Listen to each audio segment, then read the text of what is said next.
Torches flicker over Silver Spur's porch. 8 riders circle. A padlocked ditch gate glints in the dark. Beside the door, Keone, a wounded native warrior, leans on one arm. At his elbow stands Elias Boone, a quiet cowboy, steady as a fence post. Between them, a small girl in an oversized hat grips a bone-handled knife, the blade she used to cut a stranger down from death. What makes a child risk everything for mercy? That choice forges a bond that defies fear and defies a land baron's claim. Hunters close in, water is the weapon. Will truth and courage hold the valley, or will power burn it out? Subscribe now. Tell us where you're listening from, and stay to see if they can rewrite their fate. Moonlight pooled in the low places like spilled milk, turning the scrub into a lace of pale and shadow. Under a gnarled oak, a man hung bound to the trunk by a twist of rope, feet barely on the ground, breath ragged. A rattler coiled on a high limb above him, tail whispering a small, steady warning. The man's eyes were open and steady despite the pain, the way a hawk's are when it fixes on a distant line of hills. A small shape stepped out of the brush. The hat on her head was too big by 2 years, the coat too wide by 3. She moved careful, holding herself small, hands wrapped around a bone-handled knife. The girl swallowed, looked up at the rope, then at the man's face. "You don't know me," she whispered. His voice came back low and broken, man, but plain. "I don't need to. Night hears what's true." She glanced over her shoulder. Far off, a dog bayed, then another answered. She set a boot on a root, tested the trunk with her weight, and climbed. The bark bit her palms. The rattler's tail picked up its dry music. "I ain't here to steal," she said, more to the dark than to him. "I'm here to undo a wrong I started." Her knife sawed at the rope, fibers tightened, then gave a hair. The rattler drew its head back, tongue tasting the cold. "Easy," the man said softly. "Breathe." "I am." She wasn't. She cut again. A strand parted with a quiet snap, then another. The trunk smelled like dust and sap, and old sun. The last fibers frayed. "Ready?" she asked. "Step back," he told her. She did. The rope let go in a sigh, and the man dropped to his knees, catching himself with one hand. He eased up slow, testing balance, the way a horse does after a long haul. He bowed his head once, a thank you that needed no words. Brush crackled. A boy stepped into the clearing, tall for his years, a chain looped in one hand. His smile was mean and proud in the moonlight. "Knew you'd try something," he said to the girl. "Boss said the bait's gotta smell like mercy, or it don't work." "I ain't bait," she said, voice unsteady but firm. "Not anymore." He flipped the chain so it clicked, enjoying the sound. "You'll be what we say. Hand over that blade, then come on." He goes back up. The girl's shoulders squared. She held the knife low. "No." The man stepped between them, without rush, favoring one side, eyes never leaving the boy's hands. "You're young," the man said. "Walk away. Night won't tell." "Boss will," the boy answered, grin fading. He shifted his weight for a move he thought would look quick. The girl moved first. She tossed a handful of dust at his eyes and darted left. His chain swung wild, catching only moonbeams. The man's hand flashed, not striking, just knocking the loop off its line. The chain fell to the grass with a harmless clink. "Run," the man said. They ran, down through willow shade, into a stand of cattails that hissed as they parted, feet finding the cold of a narrow creek.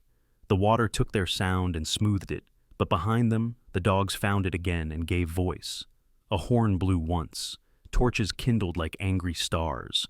They kept low, following the creek's bend until the land eased toward open pasture. Fences rose up, posts leaning like tired men. Beyond, a long house sat dark except for one square of lamplight in a kitchen window. Wind turned a creaking wheel. Somewhere close, the sound of a pump pulling a slow truth from the ground. "Silver Spur," the girl panted. "Heard tell the cowboy there keeps to his word." "You trust it?" the man asked, scanning the fence line, listening for hooves. "I trust what ain't loud," she said, and pointed. "Porch." They slipped beneath the last willow and crossed open ground at a crouch. Gravel popped under their boots. The lamp inside the house slid across the wall and stopped. A door opened with the soft complaint of old hinges. A man stepped onto the porch, tall and spare, coat pulled over a work shirt, hair still mussed from sleep. He held the lamp high enough to see and low enough not to blind. "You brought the night with you," he said. His voice was quiet and even, like a good hand speaking to skittish stock. He looked at the man's cut wrists, the girl's shaking hands, then passed them to the dark line of riders gathering at the fence. "Name's Elias Boone," he said. "You're on my steps, so you're under my roof." "Come in." "We can't," the girl said. "They'll burn you for it." Elias set the lamp on the rail and reached behind the door. When his hand came back, it held only a second lamp. He lit it off the first and set it on the other rail, making 2 warm islands in the blue dark. "Light invites truth," he said. "Truth invites witnesses." Hoofbeats rolled across the pasture like distant thunder. The first torches lifted, orange against the night. Dogs fanned out, muzzles low. At the far end of the field, a padlocked gate glinted, cold and sure. Elias's jaw worked once, like he tasted iron. "All right," he said to the man and the girl. "Stand where the porch boards don't squeak." "I'll speak first." The riders crested the rise, circling slow. Dust hung like smoke. 8 shadows closed in, confident and loud. The girl tightened her grip on the bone-handled knife. Beside her, the wounded man drew one steady breath. On the porch, Elias Boone lifted his chin. The night held its breath with them. Then the first torch flared brighter, and the demand came rolling across the yard. Riders were coming. The first shout came ragged and sure. "Hand over the girl, or we burn you out!" Elias Boone set both lamps steady on the porch rail and stepped forward until his boots touched the board that didn't squeak. He didn't raise his voice. "You're on Silver Spur ground. You'll holster that threat or ride on." 8 riders fanned in a half moon, torches licking the dark. The leader wore a slicker too clean for work and a hat crease sharp as a ledger edge. At his stirrup rode a tall teen with a length of chain looped loose, eyes bright with the kind of pride that feeds on fear. "Not asking twice," the leader called. "Girl comes with us." The man goes back to the oak. Boss says it's instructional. Behind Elias, the wounded stranger shifted his weight, one hand braced on the porch post. His voice was gravel and wind. "They used me as bait." Elias didn't look back. "You got a name? Keone? All right, Keone. Stand where the boards are strongest." He tipped his chin toward the girl. "You with us?" Her answer was small and fierce. "Yes." A shot cracked the air. A shingle splintered and slid to the yard. Elias didn't flinch. He lifted his empty hands to shoulder height. "Last warning from my side," he said. "You boys are trespassing. You put another hole in my roof, and I'll put holes in your courage." 2 quiet snaps answered, not into bodies, but into dirt in front of the loudest rider's horse. The animal danced sideways, eyes rolling. Elias had moved, fast and close, rifle braced to the porch column, barrel low. Keone mirrored him from the other post. Shouldering a carbine, he must have ghosted off a yard hook. The action smooth, controlled. They weren't firing to hurt. They were drawing a line. The teen with the chain snarled. "You won't shoot me." "Correct," Elias said. "I'll shoot that lantern on your saddle and make your night longer." He breathed slow. "Tell your boss this isn't bait." "Any more?" The riders muttered. Torches spit. The leader's smile thinned. "Friday," he said. "Midday. If she isn't returned by then, we'll light your porch and salt your ground." Elias studied them, counted brands, noted a mark on the leader's saddlebag. Stitched letters, tidy and slick. LP. He tucked it away like a line in a book he'd quote later. "Who's your boss?" he asked, though he already knew the rhythm of the answer. The leader touched his brim as if giving a sermon. "Luther Pike does not make idle threats." "Luther Pike makes paper ones," Elias replied. "Paper burns." The riders wheeled off in a spatter of hoofbeats, heading toward the padlocked ditch gate that glinted by the cottonwoods. Dust hung like smoke after they vanished, holding the shape of their arrogance a beat too long. For a moment, the porch breathed. The girl's shoulders sagged. Keone lowered the carbine and let go a tight breath he hadn't betrayed. "Inside," Elias said. "Water, clean cloths, and a minute to think." He opened the door. Warmth and lamplight met them. He set a kettle on and dipped a basin. The girl stood close to the heat, hands finally shaking now that the danger had moved down the road. "They made me lure him," she whispered. "Said if I didn't, my kin wouldn't see Saturday." "Bitter Mesa. They're held there." Elias passed her a tin cup. "What's your name?" She looked at the floorboards as if the grain could answer for her. "Most folks just say, girl." A beat. "Sarah." "Sarah, this is Keone." "Keone, This is Sarah. Elias's voice softened as he dabbed at Keone's wrists. We keep names in this house. Names are how folks get returned to themselves. The back door knocked twice, firm and familiar. Widow Alma Reyes stepped in carrying a kettle and a basket, gray hair braided tight, jaw set. Saw those boys from my window, she said, setting bandages and salve down like tools for a barn raising. I figured warmth and stitches would be needed either way. Her eyes went to Sarah's knife. Bone. Handle, keep it oiled. It's more than steel now, it's a promise. A second knock, lighter, then a shuffle. Old prospector Tinker eased in, hat in his hands, a rusted surveyor's compass hooked to his belt. Heard the wind talk, he said. Brought this. He thumbed toward the compass. If a man is locking a gate, he shouldn't. A needle will say where water wants to go. Keone watched them both with the wariness of a man who'd lived at the edges of other people's lines. Your sheriff? He asked. Weller listens to whichever worry is loudest, Alma said. Make truth louder. Elias took a breath that reached all the way down. He looked at the padlock's dull shine far off and at the stitched LP he'd seen by torchlight. He thought of a boy with a chain and a smile that didn't know what it cost. He poured more water. By Friday, he said, we'll have proof no torch can argue with. Tinker, we'll walk that ditch and the seep springs at first light. Alma, make copies of the milk journal. You wrote night. Irrigation after the July heat wave, yes? Every fourth night, she said. Dates and gallons. Elias nodded. Sarah, you stay inside tonight.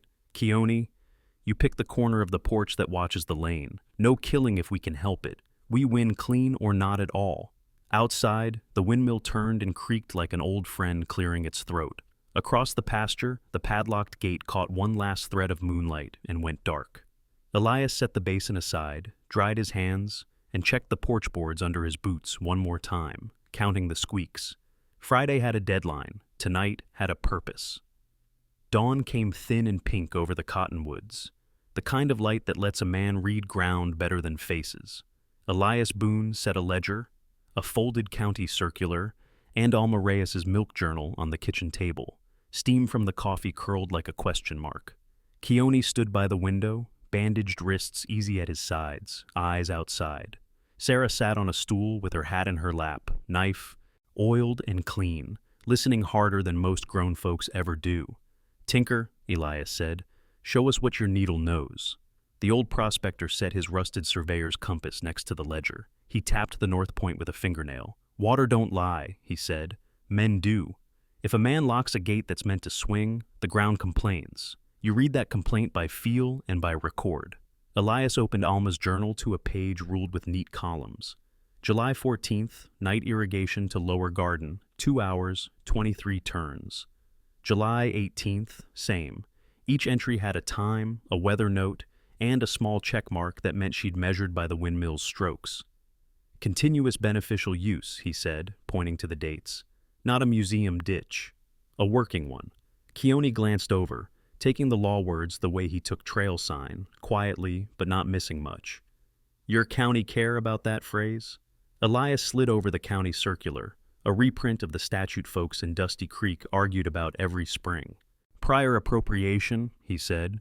Use it or lose it, but prove you used it and you don't lose it to some paper mouth. Luther Pike's men padlocked the head gate last week, calling abandonment. To claim that, he'd have to show we stopped using water. He tapped Alma's steady hand on the page. We didn't. Alma came in with fresh ink and a jar of clothespins.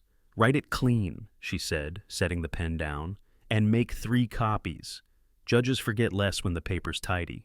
Sarah's voice was no louder than morning light. I saw the teen with the chain moving stakes in the canyon, she said. He pulled one up, put it back where the creek don't touch when it's low, then laughed like it was a joke only he could tell. Tinker nodded, unsurprised. Stake games. Seen it in bad years. He hooked the compass to his belt. Let's walk. They followed the ditch out past the windmill, the blades whispering hello to the sun, and into the low draw where willow roots held the bank like fingers. At the padlocked headgate, Elias crouched. The lock was new and well-oiled, stamped with the bank's emblem like a brand on iron. On the far side of the gate, the channel held a dull sheen, water waiting behind a throat that had been forced to close. Tinker squinted at the tailwater spill. Ground's wet downstream of the lock, he said, pointing to dark soil and a line of bright moss.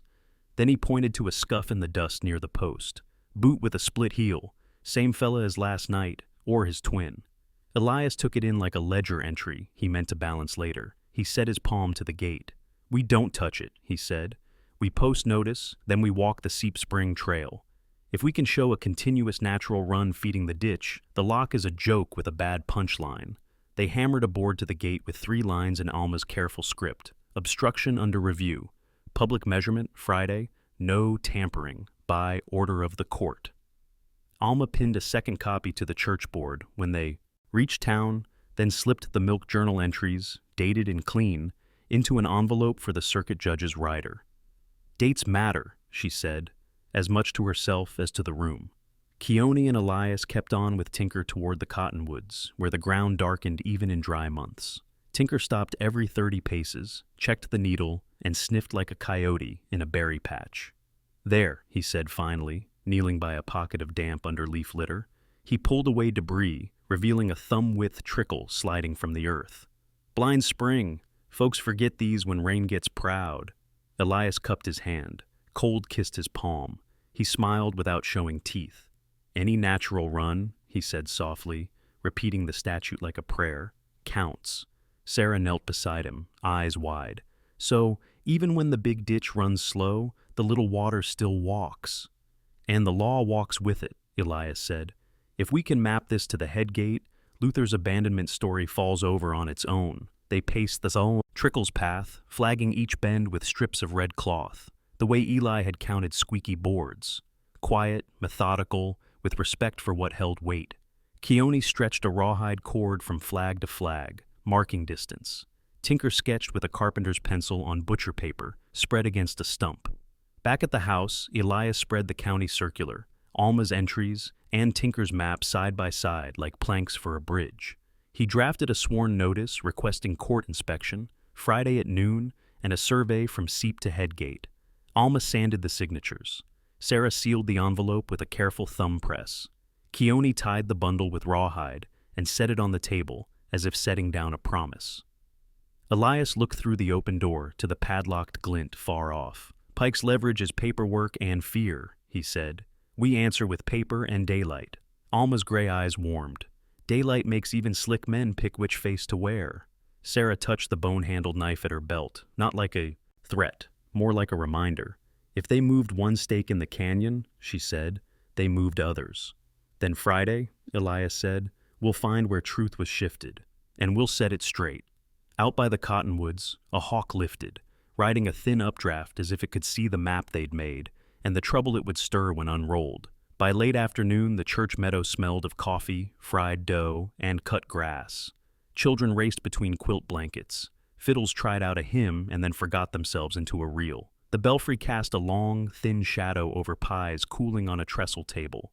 On the far edge of the green, the ditch from Coyote Draw slipped past in its shallow groove, quiet as a kept promise.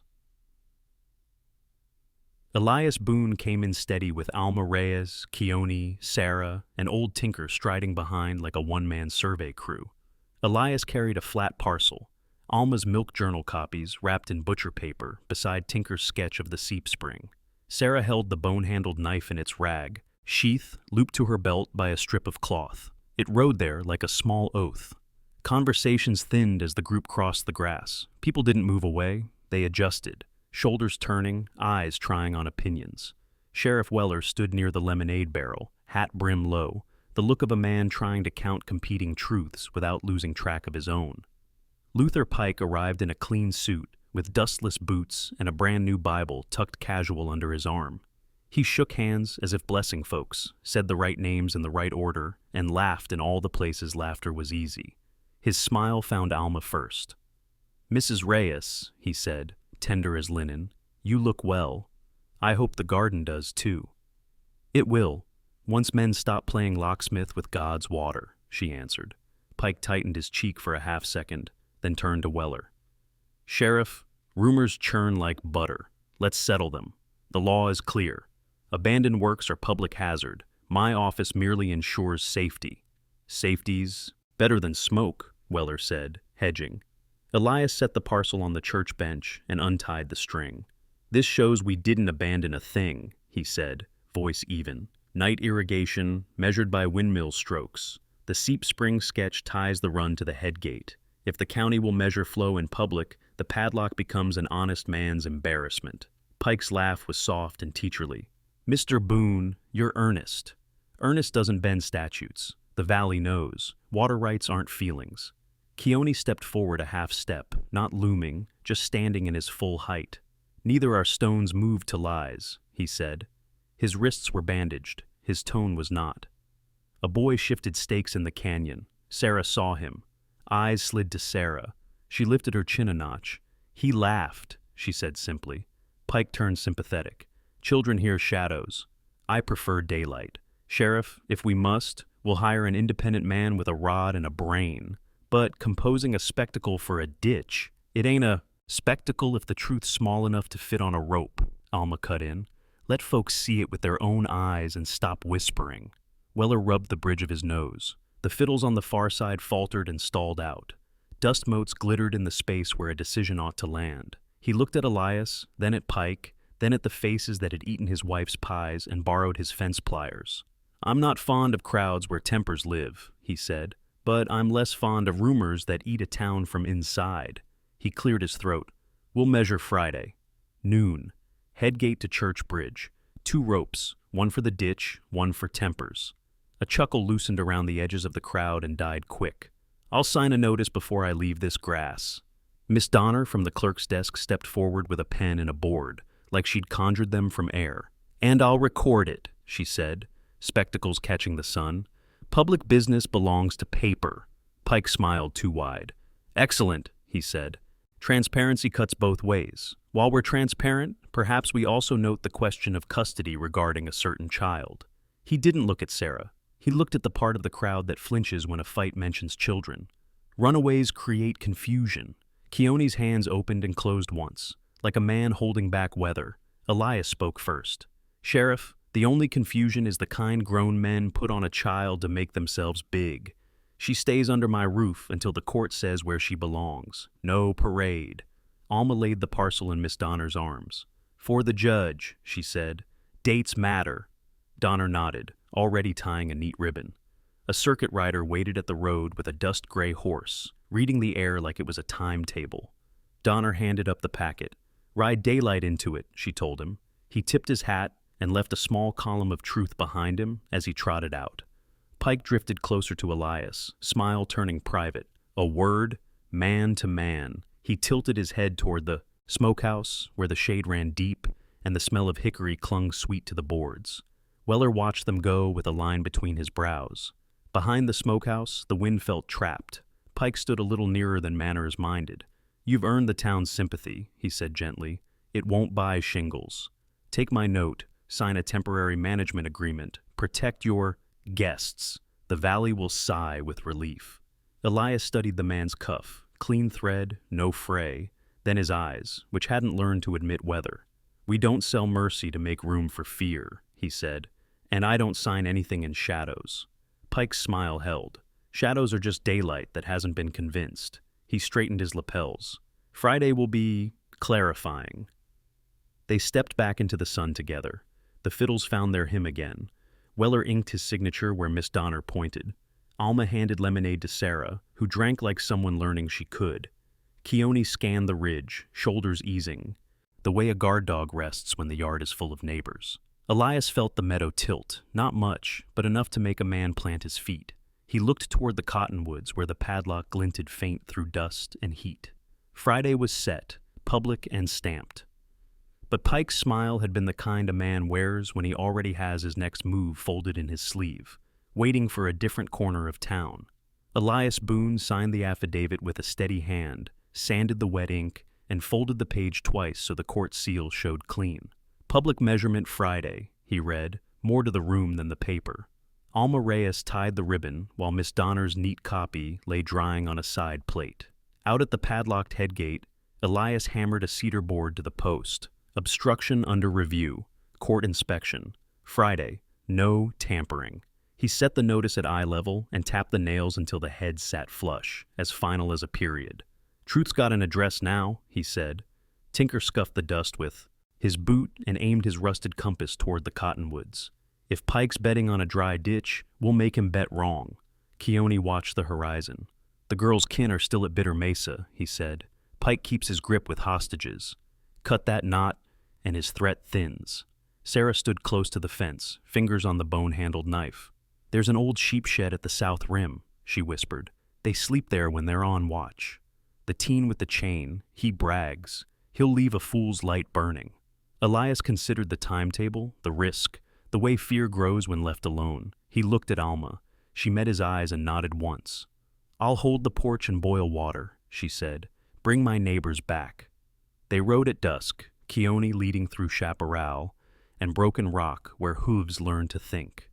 Bitter Mesa rose slow and dark, a table set for hard decisions. They tied their horses in a draw and moved the last quarter mile on foot, steps placing themselves the way old trails do.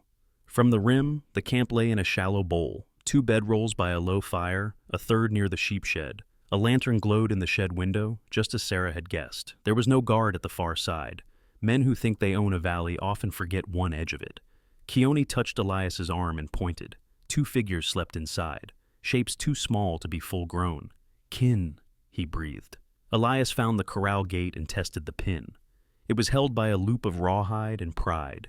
He eased it free and fixed a small stone under the hinge. One push would spill the ponies into the wash and make the camp turn its head. When they chase horses, he said, we walk the other way. Keone's mouth tilted, a field smile, small and useful. He slipped into the shadow of the shed, knife working gently at a bent nail. Elias tossed a handful of pebbles at the ponies' hocks. They snorted, worked themselves anxious, then shoved the loose gate and flooded the dark. Bedrolls jerked. A curse rose. The teen with the chain bolted upright, squinting toward the noise, proud certainty cracking like thin ice. Get 'em, someone barked. 3 men ran past, boots drumming foolish echoes. Keone slid the shed door wide enough for the children to slip through. A boy and a girl, hair matted, eyes sudden bright, blinked into the night. We're quiet, Elias whispered, guiding them to the rim path. Teeth on your tongues. He handed the boy a loop of rawhide. Hold your sister. You're a rope for each other. They ghosted the ridgeline out of Bitter Mesa, steps soft as moths. When they reached the draw where the horses waited, the first angry shout stumbled after them, late and directionless. No one fired, no one bled. The dark closed like a curtain behind a finished scene. Back at Silver Spur, relief met them in the doorway in the shape of Alma's arms and a pot of stew. Sarah pressed her cheek to her kin with the ferocity of 10 years that suddenly had air. Elias ladled bowls and waited for the tremble in his own hands to pass. We keep names, he reminded the room. Say them. The girl said Becca, like a prayer. The boy said Tommy, like a promise he could keep. Morning shook the mesa with a thin wind. Elias stepped onto the porch and felt the wrongness before he saw it. Hoof prints cut the yard to mud. The garden fence was stomped flat along one edge, vines mashed into grief. The windmill's tail had been twisted hard. The pump rod labored. Across the porch, a brand iron had scored a crude warning into the paint.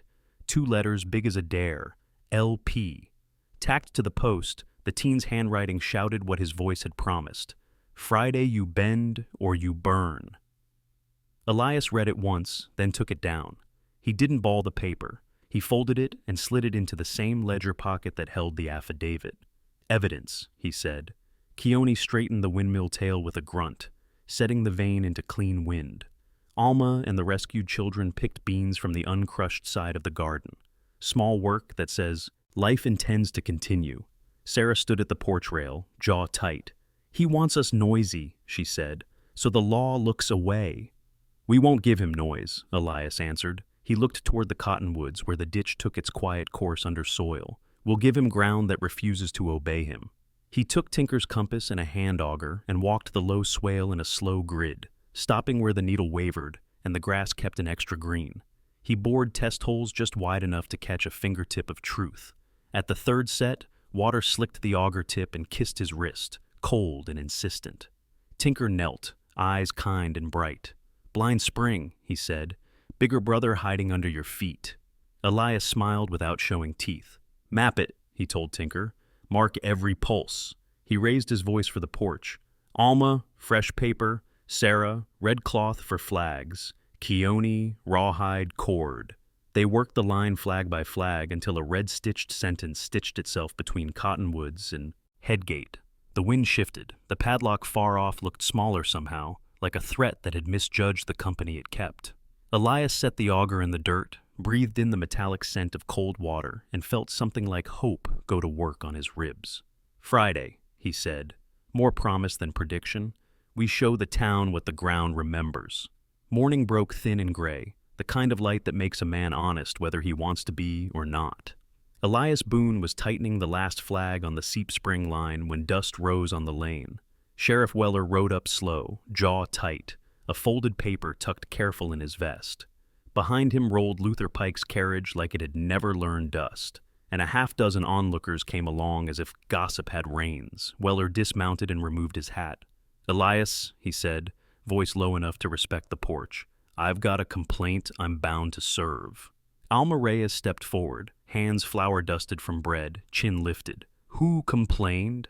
Weller didn't look at Pike, which told more than if he had. Affidavit alleges theft of livestock. His eyes flicked to Sarah's rescued kin. Trespass at Bitter Mesa, and unlawful custody of a minor. It also says you interfered with a posted water structure. That's a bouquet, Elias said, calm as a still pond. He handed the sheriff a sealed envelope. My sworn notice on the head gate, filed yesterday. Milk Journal copies go to the judge this morning. Pike leaned on his cane he didn't need. Process is a comfort, he said mildly. So is compliance. The law favors men who don't improvise. Keone stood near the cottonwoods, wrists bandaged, eyes quiet but awake. The law favors truth, he said, when it remembers how to listen. Weller grimaced like the words hurt a tooth. Elias, I'm taking you in. No irons. He glanced at Sarah and the two small faces peeking from behind Alma's skirt. You'll see the judge at first light. Alma's voice stayed level. You're arresting the man who posted notice and fed hungry children. She didn't raise it. She didn't need to. We'll follow on foot with paper. Elias squeezed her shoulder. Keep the porch in the sun, he said. To Sarah, knife stays sheathed unless you're cutting bread. To Keone, watch the line. If a flag drops, mark it twice. Pike smiled in that friendly way that makes a town feel smaller. No one wants a scene, he murmured. Then stop composing one, Alma replied. The ride into Dusty Creek tasted like iron and dust. Folks paused in doorways not to stare, but because watching is what neighbors do when the scales look uneven. Weller kept his horse slow, head down. At the jail, Elias stepped inside without touching the frame. The cell was clean, cot hard, air cool from stone. It wasn't the worst room in the world, but it was a room that tried to tell a man what he was.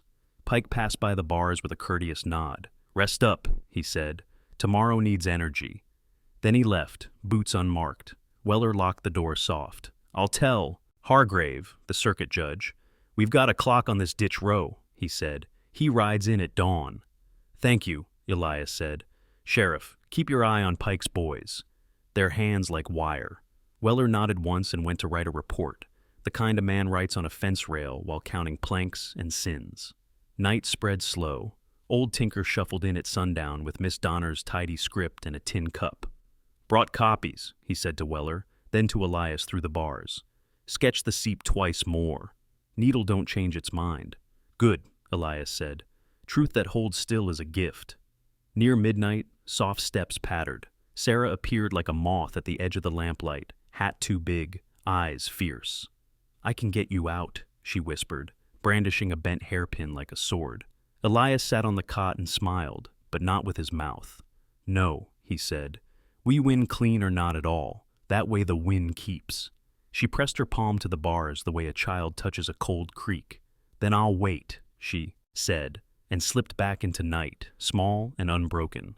Hours became a kind of rope you pull, hand over hand. Elias counted breaths and windmill strokes as if he could hear them from town. He prayed the simple prayer he trusted. Let daylight find me straight. At first gray, Boots and authority arrived together.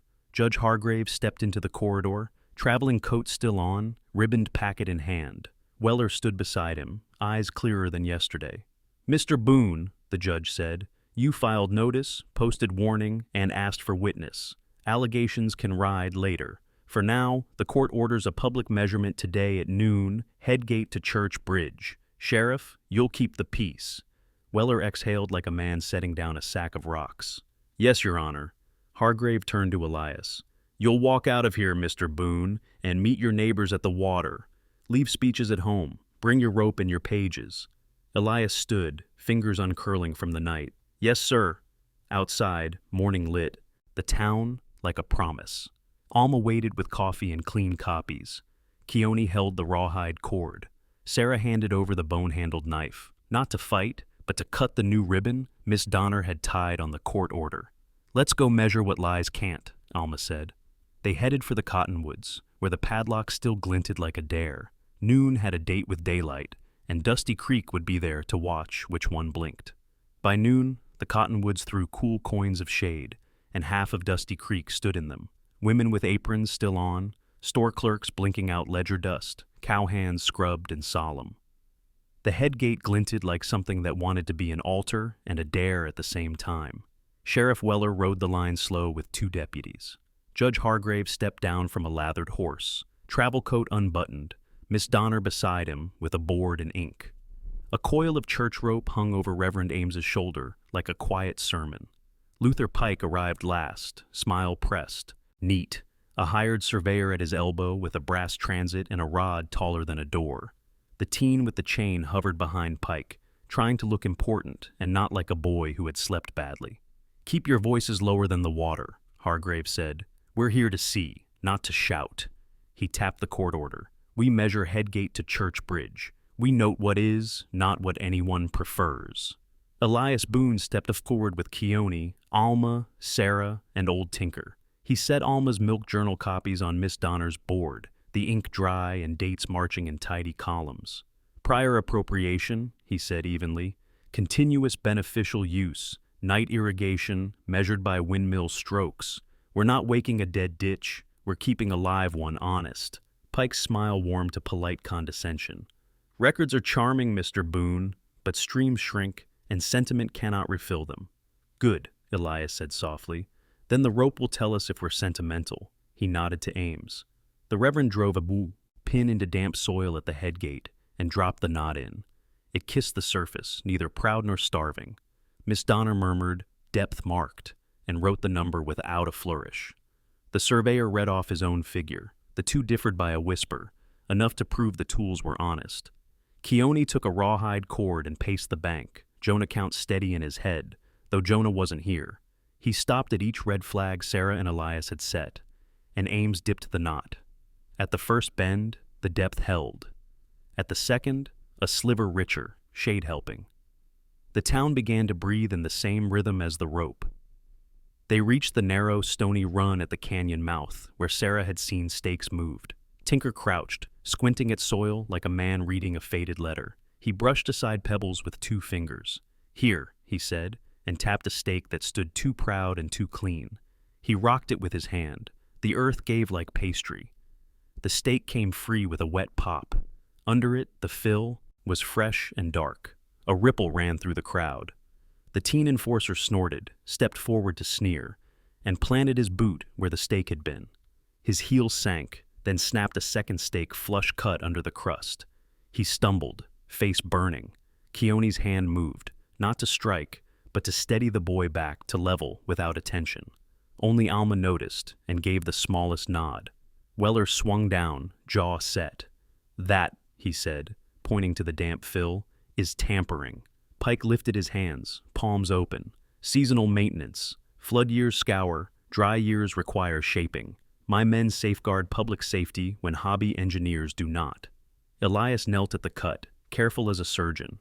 He brushed more fill and found a small plank set like a tongue, just downstream, hidden under sifted gravel. He didn't touch it. Sheriff, he said, note the obstruction.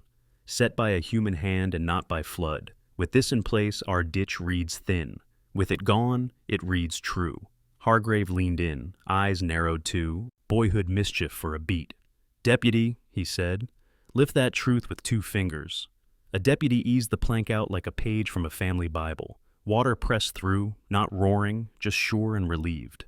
The rope knot rose a thumb width. Miss Donner wrote the new number and underlined it once. The surveyor's rod agreed, his tone less cheerful now. Pike's smile didn't crack, it cooled. Even if flow resumes, he said, choosing words like cards, abandonment remains my standing claim. The law is a frame. If the picture sags, Alma cut in without heat. The frame says use it or lose it, and the dates say we used it. She touched her copies. July 14th, 18th, 22nd. Nights watered, vegetables lived, children ate. Keone stepped to the edge, rawhide cord in his hand like a witness's oath. The land remembers better than paper, he said. Today it remembers out loud. Hargrave straightened. For the record, he intoned, the court finds a continuous natural run from seep to headgate, unblocked when not interfered with. The ditch shows beneficial use per the dates presented. Sheriff, you will see this gate unsealed pending further hearing. Mr. Pike, you will keep your hands and your hired boys off what is not yours. Weller turned to the teen with the chain. The boy stared at his boots. For the first time, his voice sounded like a child's. I did what I was told. Then hear different, Weller said, not unkind. You'll bring that chain to my office and trade it for a shovel.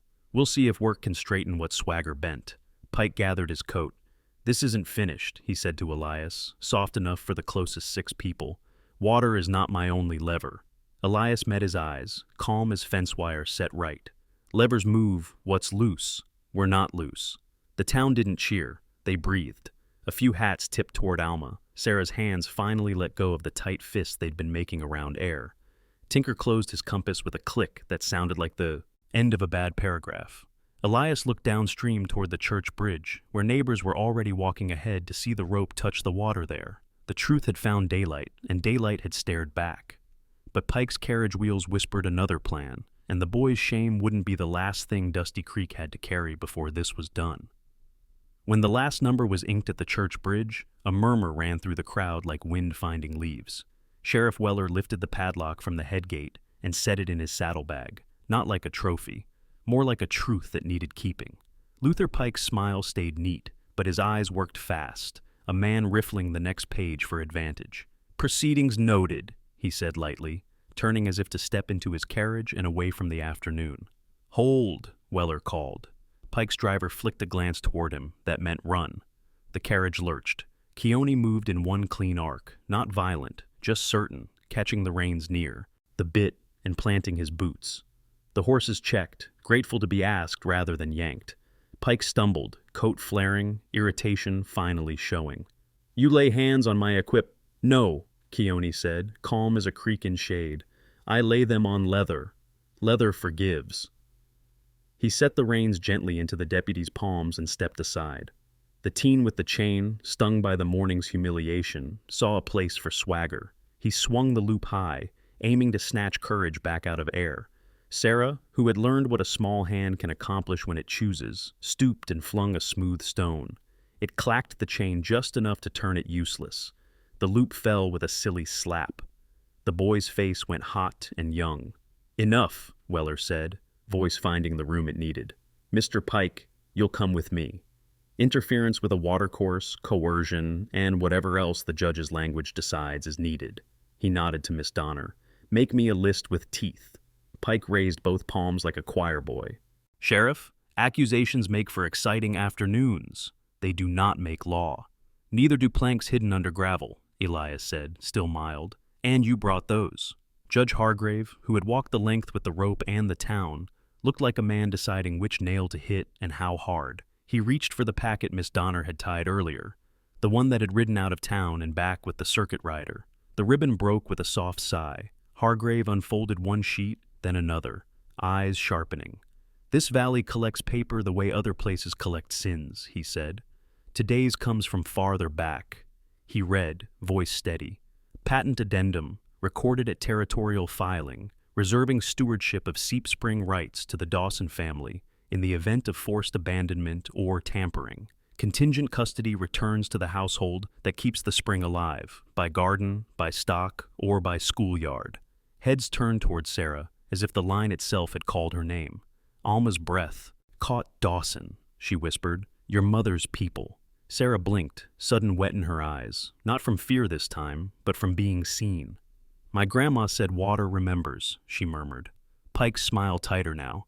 Dormant patents gather dust, he said, and orphans cannot execute custody. Hargrave's eyebrow climbed. Paper doesn't say orphan, it says household that keeps the spring alive.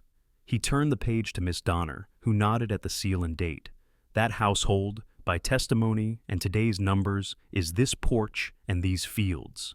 Elias did not step forward. He didn't need to. He laid a hand on the milk journal and kept his voice low. The girl stays until the court sets a guardian fit for stewardship. That steward runs water across soil, not people across fear. The teen with the chain swallowed. I didn't know, he said, eyes on Sarah, chain gone quiet at his side. Mr. Pike says many things, Alma answered, not unkind. A man grows when he learns. Which gets to forget. Weller fastened a paper cuff, a loop of cloth more than iron, around Pike's wrist. You'll find your mouth at the hearing, he said. Till then, you'll find a chair. Pike let the smile die. This town prefers sentiment to order, he said to Elias, nearly gentle, as if offering pity. Your mercy will make you soft. Elias looked at Sarah, at Keone, at the rescued children peeking from behind Alma's skirt, at neighbors who had carried buckets and copies and patience. Mercy makes you precise, he said. Soft is what swagger turns into when it breaks. Weller turned to the teen. Son, you can ride behind the carriage in irons, or you can walk beside my deputy and sign on for ditch repair 2 weeks straight. You mess up once, you'll be back to irons. The boy stared at his boots, then at Sarah, then at the water easing through the headgate like a quiet apology. I'll walk, he muttered, and I'll carry the shovel. Keone touched his shoulder. Just a wait, a man saying, start. Here. The boy didn't flinch. Hargrave folded the patent addendum back into its ribbon. For the record, he said, custodial rights over the seep spring are recognized per original patent, contingent to the Dawson household as defined. Sheriff, see to a temporary order placing the child with Widow Reyes' household until guardianship is fully set. Miss Donner was already writing, ink neat, corners squared. Alma's shoulders lowered a fraction, like a beam finally braced. Elias looked down at the ditch, where red flags stitched their quiet sentence toward the church bridge. The wind lifted, not loud, just enough to make the cottonwoods whisper names. Dusty Creek didn't cheer. They did something stronger. They dispersed to chores with a new shape in their backs. But Pike's kind carries longer plans, and evening has a way of testing what noon declares. By nightfall, another choice would ask itself at the porch, and not all answers come on paper. A week after the rope found the truth in the water, the ditch ran clean enough to mirror sky. Cottonwood leaves flashed like small coins, and the windmill's rhythm settled into a patient thump you could measure chores by. Sheriff Weller's notice, unsealed by court order, hung on the headgate where the padlock had once dared to glint. Folks didn't come to gawk anymore. They came to carry buckets, swap seed, and ask after the Dawson children by their names. Alma Reyes pushed her table to the porch rail and made it a school desk. 3 mornings a week, she taught letters with a stick and a piece of slate. Becca traced B until it stopped looking like a fence that leaned, then read it aloud, shy but certain. Tommy counted windmill strokes and wrote the number like he owned it. Sarah sat between them, hat too big as ever, the bone-handled knife at her belt, oiled and quiet.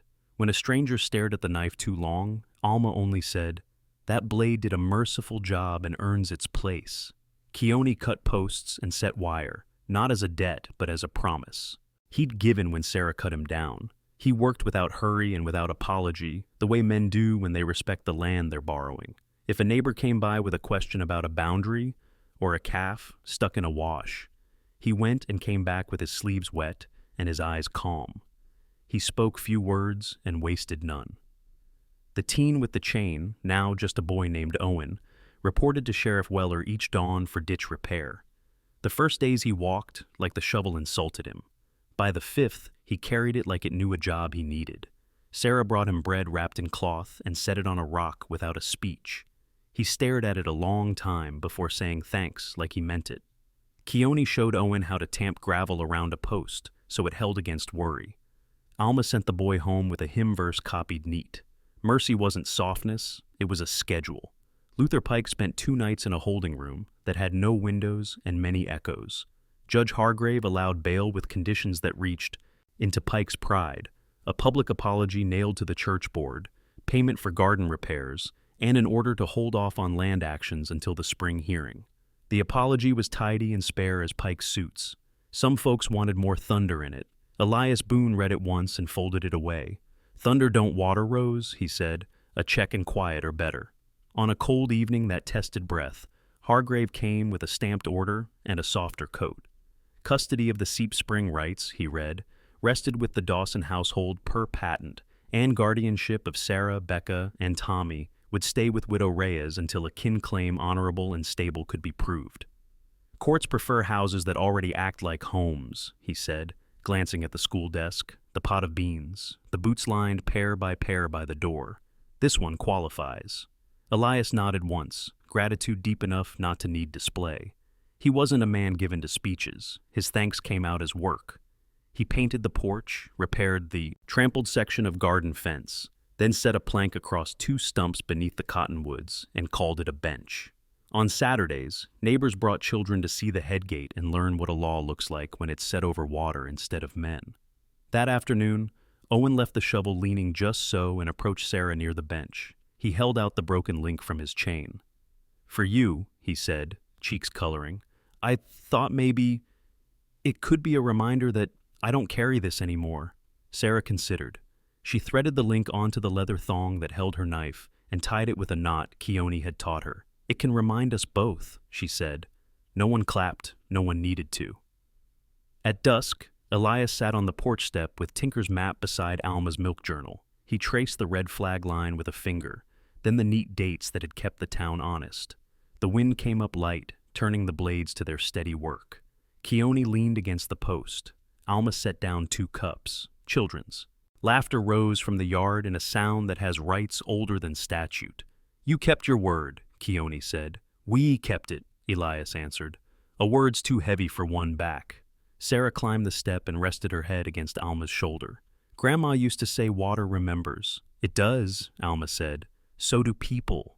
The last light lifted off the cottonwoods and lay down on the ditch. Elias looked toward town, where a notice and an apology shared a board, and toward the mesa, where fear had gone quiet for now. He wasn't naive. Spring would ask new questions, but the valley had learned a better way to answer. "Come morning," he said, rising when the first star showed. "We'll walk the line and make sure it still tells the truth." They did. And when Sunday came, the wind met the blades like an old friend, and Silver Spur answered in the only language it trusted: steady, plain, alive.